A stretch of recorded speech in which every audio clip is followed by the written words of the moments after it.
ನಿಮ್ಮ friends word share ಮಾಡೋದನ್ನು ಮರಿಬೇಡಿ. ಸೊ ಎಲ್ಲ ಜನರಿಗೆ ಇವತ್ತು ನಾನು ಹೇಳುವುದೇನೆಂದರೆ ನಮ್ಮ ಪ್ರಪಂಚ ಎಲ್ಲಿಗೆ ಹೋಗ್ತಾ ಇದೆ, ಎಂಥ ಟೆಕ್ನಾಲಜಿ ಬರ್ತಾ ಇದೆ ಅಂತಂದರೆ ಯಾರು ಕೂಡ ಊಹೆ ಮಾಡೋಕ್ಕೆ ಆಗೋದಿಲ್ಲ. ಒಬ್ಬ ಹಳ್ಳಿಯಲ್ಲಿ ಇರುವಂಥ ವಿದ್ಯಾರ್ಥಿ ಆಗಿರ್ಬೋದು, ಒಬ್ಬ ಜನರಿಗೆ ಕೂಡ ಆ ಟೆಕ್ನಾಲಜಿ ಬಗ್ಗೆ ಇರುವಂಥ ಬೇಸಿಕ್ ನಾಲೆಜ್ ಕೂಡ ಗೊತ್ತಿರೋದಿಲ್ಲ. ಆದರೆ ಆ ಟೆಕ್ನಾಲಜಿನ ಅನುಭವಿಸುವಂಥವ್ರಿಗೆ ಮಾತ್ರ ಗೊತ್ತಾಗುತ್ತೆ ಆ ಟೆಕ್ನಾಲಜಿ ಎಷ್ಟು ಮಟ್ಟಿಗೆ ಬೆಳೆದಿದೆ ಅಂತ. ಓಕೆನಾ? ನಮ್ಮ ಹಿರಿಯರು ತುಂಬ ಹಿಂದಿನ ಕಾಲದಲ್ಲಿ ಹೇಳ್ತಿದ್ರು ಒಂದು ಮಾತನ್ನು, ನಿನ್ನ ಹಾಸಿಗೆ ಎಷ್ಟಿದೆ ಅಷ್ಟು ಮಾತ್ರ ಕಾಲು ಚಾಚು ಅಂತ. ಹೌದಾ? ಆದರೆ ಈಗಿನ ಒಂದು ಪ್ರಪಂಚದಲ್ಲಿರುವಂಥ ಜನ್ರೇಷನ್ ಹಾಗೆಯೇ ಈಗಿರುವಂಥ ಟೆಕ್ನಾಲಜಿ ಯಾವ ಥರ ಇದೆ ಅಂತಂದರೆ, ನಮ್ಮ ಹಾಸಿಗೆ ಅಂತಂದರೆ ನಮ್ಮ ನಮ್ಮ ಭೂಮಿನೇ ಬಿಟ್ಟು ಅಂತರಾಜ್ಯ ಅಂತ ಹೇಳಕ್ಕೆ ಹೋಗಿಲ್ಲ, ಬಟ್ ಚಂದ್ರಮಂಡಲದಲ್ಲಿ ಕಾಲಿಡುವಷ್ಟು ಪ್ರಪಂಚ ಮುಂದಕ್ಕೆ ಹೋಗಿದೆ. ಓಕೆ, ಈ ಥರ ಒಂದು ಜನ್ರೇಷನ್, ಈ ಥರ ಒಂದು ಟೆಕ್ನಾಲಜಿ ಇದ್ದಾಗ ನಾವು ಕಂಪ್ಯಾರಿಸನ್ ಮಾಡ್ಕೊಳ್ಳುವಂಥ ಒಂದು ಚೈನಾ ಏನಿದೆಯಲ್ಲ, ಎಂಥ ಟೆಕ್ನಾಲಜಿನ ಉತ್ಪತ್ತಿ ಮಾಡ್ತಾ ಇದೆ ಅಂತ ಹೇಳೋಕ್ಕೆ ಆಗೋದಿಲ್ಲ. ಹೌದಾ? ಈ ಥರ ಒಂದು ಕಂಪ್ಯಾರಿಸನ್ ಮಾಡ್ಕೊಂಡಾಗ ನಮ್ಮ ಇಂಡಿಯಾಗೆ ಮತ್ತು ಇನ್ನಿತರ ದೇಶಗಳಿಗೆ ಕಂಪ್ಯಾರಿಸನ್ ಮಾಡ್ಕೊಂಡಾಗ ಗೊತ್ತಾಗೋದು ಏನಂತಂದರೆ, ಟೆಕ್ನಾಲಜಿ ತುಂಬ ಫಾಸ್ಟ್ ಇದೆ. ಹೌದಾ?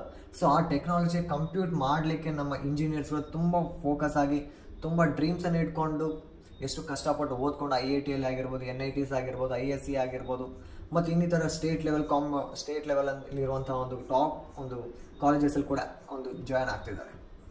ಬಟ್ ವಿದ್ಯಾರ್ಥಿಗಳು ಹಾಗೆಯೇ ಇಲ್ಲಿ ಪೇರೆಂಟ್ಸ್ ಬಗ್ಗೆ ತಿಳ್ಕೊಬೇಕಾಗಿರೋದು ಏನಂತ ಅಂದರೆ, ವಿದ್ಯಾರ್ಥಿಗಳೇ, ಈ ಒಂದು ಟೆಕ್ನಾಲಜಿ ಯಾವ ಥರ ಇದೆ. ಓಕೆನಾ? ಸದ್ಯಕ್ಕೆ ಇರುವಂಥ ಟೆಕ್ನಾಲಜಿ ಇವಾಗ ಬೇಸಿಕ್ಸ್ ಇರುವಂಥ ಹುಡುಗರು ಕೂಡ ಕಲಿತಿದ್ದಾರೆ, 1ನೇ ಕ್ಲಾಸ್ನ 10ನೇ ಕ್ಲಾಸ್ವರೆಗೂ. ನಾನು ಹೇಳೋದೇನಂತಂದರೆ, ವಿದ್ಯಾರ್ಥಿಗಳೇ, ರೀಸೆಂಟಾಗಿ ನೋಡಿರ್ಬೋದು ನೀವು, 2024 ಮತ್ತು 2025ವರೆಗೂ ಎಷ್ಟು ಕಂಪ್ನೀಸ್ ಲೇ ಆಫ್ ಮಾಡಿದ್ದಾವೆ ಅಂತ. ಹೌದಲ್ವಾ? ಇಂಥ ಒಂದು ಟೆಕ್ನಾಲಜಿಯಲ್ಲಿ, ಇಂಥ ಒಂದು ಹೈ ಜನ್ರೇಷನ್ ಇರುವಂಥ ಈ ಟೆಕ್ನಾಲಜಿಯಲ್ಲಿ ಲೇ ಆಫ್ಸ್ ಎಷ್ಟಾಗಿದ್ದಾವೆ ಅಂದರೆ 1,80,000 ಅರೌಂಡ್ ಇಂಡಿಯಾದಲ್ಲಿ. ಓಕೆನಾ ವಿದ್ಯಾರ್ಥಿಗಳೇ? ಇಂಡಿಯಾದಲ್ಲಿ 1,80,000 ಉದ್ಯೋಗಗಳನ್ನು ತೆಗೆದಿದ್ದಾರೆ. ಇದನ್ನು ಪ್ರತಿಯೊಬ್ಬ ಇಂಜಿನಿಯರ್ಗಳು ಗೊತ್ತಾಗಿರಬೇಕಾಗಿರುತ್ತೆ. ಓಕೆನಾ? ಇಂಜಿನಿಯರಿಂಗ್ ಮಾಡುವಂಥ ವಿದ್ಯಾರ್ಥಿಗಳಾಗಿರ್ಬೋದು, ಹಾಗೆಯೇ ಇಂಜಿನಿಯರಿಂಗ್ ಓದುವಂಥ ವಿದ್ಯಾರ್ಥಿಗಳಾಗಿರ್ಬೋದು, ಕಂಪ್ಲೀಟ್ ಮಾಡಿರೋಂಥ ವಿದ್ಯಾರ್ಥಿಗಳಾಗಿರ್ಬೋದು, ಎಲ್ಲರೂ ಗೊತ್ತಿರುತ್ತೆ. ಹಾಗೆಯೇ ಇದರ ಪೇರೆಂಟ್ಸ್ಗಳ ಒಂದು ಸ್ವಲ್ಪ ಗಮನದಲ್ಲಿಟ್ಟುಕೊಂಡು ಕೇಳಿ. ಏಕೆಂದರೆ 1,80,000 ಉದ್ಯೋಗಗಳು ಸಾಮಾನ್ಯವಲ್ಲ ವಿದ್ಯಾರ್ಥಿಗಳೇ. ಹಾಗೆ ಪೇರೆಂಟ್ಸ್, ನಮ್ಮ ಇಂಡಿಯಾದಲ್ಲಿ 1,80,000 ಉದ್ಯೋಗಗಳನ್ನು ತೆಗೆದಿದ್ದಾರೆ. ಯಾಕಂತಂದ್ರೆ ಅದು ಕೂಡ ಮೇನ್ ಇಂಪಾರ್ಟೆಂಟ್ ಆಗಿ 2024ರಿಂದ 25 ಸಾಲಿನಲ್ಲಿ ಆಗಿರುವಂಥ ಜಸ್ಟ್ ಇದು. ಅದು ಕೂಡ ಯಾರಂತಂದ್ರೆ ಸಾಫ್ಟ್ವೇರ್ ರಿಲೇಟೆಡ್ ವಿದ್ಯಾರ್ಥಿಗಳಿಗೆ ತೆಗೆದಿದ್ದಾರೆ, ಸ್ಟೂಡೆಂಟ್ಸ್ನ ತೆಗೆದಿದ್ದಾರೆ. ಓಕೆನಾ? ಒಂದು ಕ್ಯಾಂಪಸ್ ಸೆಲೆಕ್ಷನ್ ಆಗಿರ್ಬೋದು, ಅವರು ಕೋರ್ಸನ್ನು ಕಲಿತು ಡೈರೆಕ್ಟ್ ಒಂದು ಕೋರ್ಸ್ ಕಡೆಯಿಂದ ಕ್ಯಾಂಪಸ್ ಆಗಿರ್ಬೋದು, ರೆಫರಲ್ ಕಡೆಯಿಂದ ಆಗಿರ್ಬೋದು, ಎಂಥ ಕಾಂಪಿಟೇಟಿವ್ ಎಕ್ಸಾಮ್ಸನ್ನೆಲ್ಲ ಕ್ಲಿಯರ್ ಮಾಡಿಕೊಂಡು, ಇಂಟರ್ವ್ಯೂಸ್ ಕ್ಲಿಯರ್ ಮಾಡಿಕೊಂಡು, ಗ್ರೂಪ್ ಡಿಸ್ಕಷನ್ಸ್ ಕ್ಲಿಯರ್ ಮಾಡಿಕೊಂಡು ಜಾಯ್ನ್ ಆಗಿರುವಂತಹ ಎಷ್ಟೊಂದು ಚೆನ್ನಾಗಿ ಟಾಪ್ ಕಂಪ್ನೀಸಿಂದ ಜಾಬನ್ನು ತೆಗೆದಿದ್ದಾರೆ. ವಿದ್ಯಾರ್ಥಿಗಳೇ, ಇವಾಗ ಅನಿಸುತ್ತೆ ಇಂಥ ಒಂದು ಸಾಫ್ಟ್ವೇರ್ ಎಂಥ ಡೆವಲಪ್ಮೆಂಟ್ ಆಗಿದೆ, ಆ ಡೆವಲಪ್ಮೆಂಟ್ ತಕ್ಕಂತೆ ಅಷ್ಟೊಂದು ಲೇ ಆಫ್ಸ್ಗಳು ಆಗಿದ್ದಾವೆ. ಈ ಥರ ಒಂದು ಲೇ ಆಫ್ಸ್ ಆದರೆ ಮುಂದಿನ ಫ್ಯೂಚರ್ ಏನಾಗುತ್ತೆ? ಹೌದಾ? ಆ ಕಂಪ್ನೀಸ್ ಯಾವುವು ಅಂತ ನಾನು ಹೇಳ್ತೀನಿ ನೋಡಿ ವಿದ್ಯಾರ್ಥಿ. TCS ಆಗಿರ್ಬೋದು, Amazon ಆಗಿರ್ಬೋದು, Oracles ಆಗಿರ್ಬೋದು, ಇನ್ಫೋಸಿಸ್.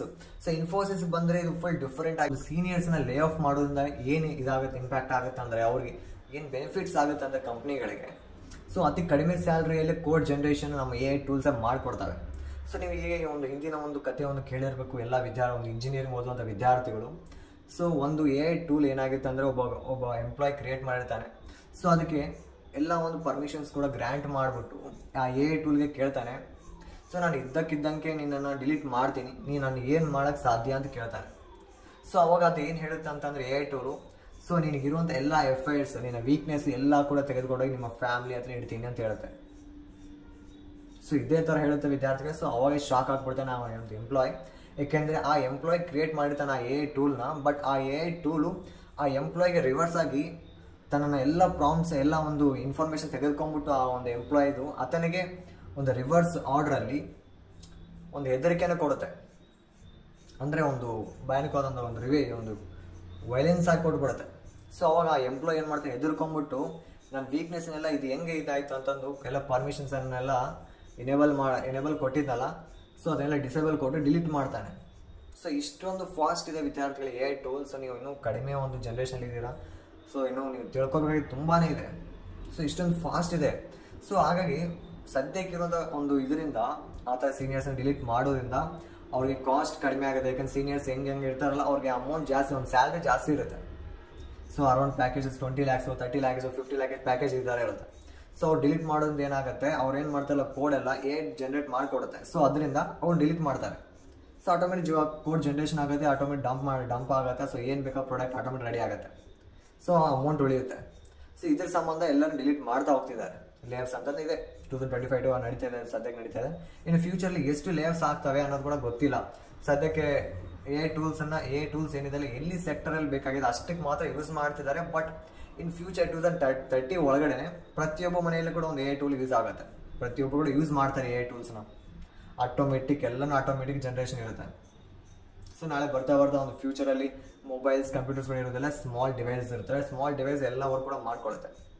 ಜಸ್ಟ್ ನಾವು ಪ್ರಾಂಪ್ಟ್ ಕೊಡೋದು ಕೂಡ, ಅದು ಪ್ರಾಂಪ್ಟ್ ಅಂದರೆ ನಾವು ಏನು ಟೈಪಿಂಗ್ ಕೂಡ ಇರೋದಿಲ್ಲ, ಜಸ್ಟ್ ಬಾಯಲ್ಲಿ ಹೇಳಿದ್ರೆ ಸಾಕು. ಈ ನಿಮಿಷದಲ್ಲಿ ನಿಮ್ಮ ಏನು ಬೇಕಾಗಿರುತ್ತೆ ಎಲ್ಲ ಪ್ರಾಡಕ್ಟ್ಸ್ ಕೂಡ ನಿಮ್ಮ ಬಾಗಿಲಲ್ಲೇ ಬಂದು ನಿಂತ್ಕೊಳ್ತವೆ. ಸೊ ಇಷ್ಟೊಂದು ಅವರು ಹೊಸದಾಗಿ ಏನಾದರೂ ಕ್ರಿಯೇಷನ್ ತೋರಿಸ್ತಾ ಇಲ್ಲ, ಅವರಲ್ಲಿರೋ ಟ್ಯಾಲೆಂಟನ್ನು ತೋರಿಸ್ತಾ ಇಲ್ಲ. ಸೊ ಹಾಗಾಗಿ ಇಲ್ಲಿ ತೆಗೆದಿರೋದು ತುಂಬ ಜನ ಒಂದು ಎಂಪ್ಲಾಯೀಸ್ ಏನಿದ್ದಾರೆ, ಸ್ಕಿಲ್ಸ್ ಯಾರಿಗೆ ಕಡಿಮೆ ಇದೆ, ಸೊ ಅವ್ರಿಗೆ ಯಾರು ಬೇಡ ಅನಿಸ್ತಾರಲ್ಲ ಅಂಥ ಒಂದು ಎಂಪ್ಲಾಯೀಸನ್ನು ಮಾತ್ರ ತುಂಬ ಜನನ ತೆಗೆದಿದ್ದಾರೆ. ಸೊ ಇಲ್ಲಿ ಸ್ಕಿಲ್ಸ್ ಯಾರು ಕಡಿಮೆ ಆಗಿದೆಯಲ್ಲ ಅವ್ರನ್ನೂ ಮಾತ್ರ ತೆಗೆದು ಹಾಕ್ತಿದ್ದಾರೆ, ಹೊರತು ಸ್ಕಿಲ್ಸ್ ಇದ್ದವ್ರನ್ನ ಇದು ಮಾಡ್ತಾ ಇಲ್ಲ. ಹಾಗೆಯೇ ಅವ್ರಿಗೆ ಬೇಕಾಗಿರೋ ಪ್ರಾಡಕ್ಟ್ಸ್ ಏನು ಬರ್ತಿದಾವಲ್ಲ ಮಾರ್ಕೆಟಲ್ಲಿ ಬಿಲ್ಡ್ ಮಾಡೋಂಥ ಒಂದು ಪ್ರಾಡಕ್ಟ್ಸ್ ಏನಿದೆಯಲ್ಲ ಅದು ಪ್ರತಿಯೊಂದು ಕೂಡ ಹೈ ಸ್ಕಿಲ್ಸ್ ಬೇಕಾಗಿದೆ. ಹೊಸದಾಗಿ ಜನ್ರೇಷನ್ ಬೇಕಾಗಿದೆ, ಅವ್ರಿಗೆ new generation advance technology use ಮಾಡೋದು ಬೇಕಾಗಿದೆ. ಬಟ್ ಇಲ್ಲಿ ಇರುವಂಥ ಸೀನಿಯರ್ಸ್ ಏನಿದಾರಲ್ಲ ಅವರೆಲ್ಲ ಓಲ್ಡ್ ವರ್ಷನಲ್ಲಿ ಒಂದು ಏನಾಗಿರುತ್ತೆ, ಎಕ್ಸಾಂಪಲ್ ಜಾವಾ ಒಂದು ಕಲ್ತಿರ್ತಾರೆ ಮತ್ತು ಬೇರೆ ಒಂದು ಪ್ರೋಗ್ರಾಮ್ ಕಲ್ತಿರ್ತಾರೆ. ಸೊ ಅದರ ಮೇಲೇ ವರ್ಕ್ ಮಾಡ್ತಿದ್ದಾರೆ ಹೊರತು ಹೊಸ ಪ್ರೋಗ್ರಾಮ್ ಕಲಿಯೋಕ್ಕಾಗ್ತಾ ಇಲ್ಲ. ಯಾಕೆಂದರೆ ಒಂದು ಏಜ್ ಅಂತ ಬಂದಿದ ಮೇಲೆ ಹೊಸ ಪ್ರೋಗ್ರಾಮ್ ಮತ್ತು ಅಡ್ವಾನ್ಸ್ ಟೆಕ್ನಾಲಜಿಯನ್ನು ಅವರು ಒಂದು ಲರ್ನ್ ಮಾಡೋಕ್ಕೆ ತುಂಬ ಕಷ್ಟ ಆಗುತ್ತೆ. ಸೊ ಹಂಗಾಗಿ ಸೀನಿಯರ್ ಸಿಟಿಸನ್ ಏನಿದಾರಲ್ಲ ಸೊ ಇವ್ರನ್ನೆಲ್ಲನೂ ಕೂಡ ತೆಗಿತಾ ಬರ್ತಿದ್ದಾರೆ. ಸೊ ಹಾಗಾಗಿ ತುಂಬ ಇಂಪಾರ್ಟೆಂಟಾಗಿ ನಾವು ಚೆಕ್ ಮಾಡಬೇಕಾಗಿದೆ ಏನಂದರೆ ಈ ಒಂದು ಸಾಫ್ಟ್ವೇರ್ ಫೀಲ್ಡಲ್ಲಿ ಯಾರೇ ಹೋದರೂ ಕೂಡ ಕಂಪಲ್ಸರಿಯಾಗಿ ಒಂದು